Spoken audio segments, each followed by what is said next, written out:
What Happened to Mars? A planetary mystery presented by science at NASA. Billions of years ago, when the planets of our solar system were still young, Mars was a very different world. Liquid water flowed in long rivers that emptied into lakes and shallow seas. A thick atmosphere blanketed the planet and kept it warm. In this cozy environment, living microbes might have found a home, starting Mars down the path toward becoming a second life-filled planet next door to our own.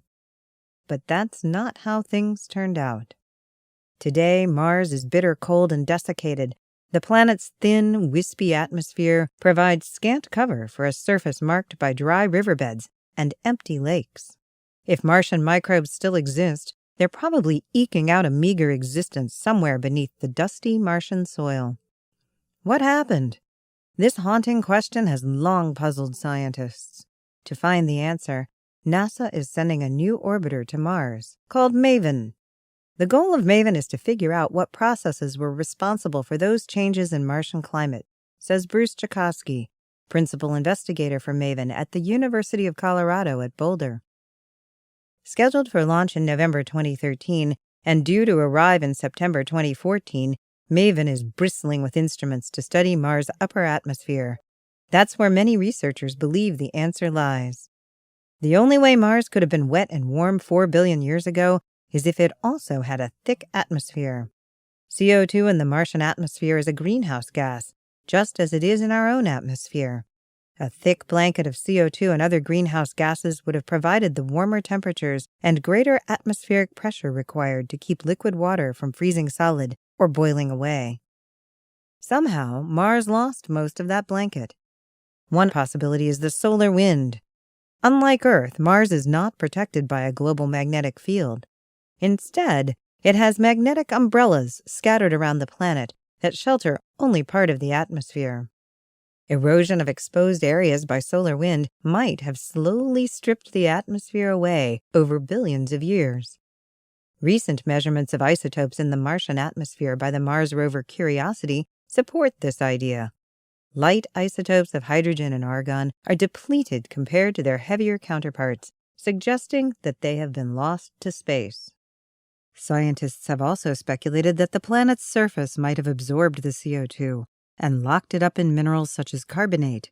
However, while carbonates have been found on the surface, they aren't present in enough abundance to account for an early, thick atmosphere. MAVEN will be the first mission to Mars specifically designed to help scientists understand the ongoing escape of CO2 and other gases into space. The probe will orbit Mars for at least one Earth year. At the elliptical orbit's low point, MAVEN will be 125 kilometers above the surface. Its high point will take it more than 6,000 kilometers out into space. MAVEN's instruments will track ions and molecules in this broad cross-section of the Martian atmosphere, thoroughly documenting the flow of CO2 and other molecules into space for the first time.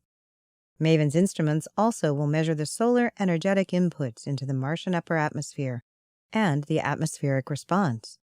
This will allow us to determine the processes that are responsible for that loss to space.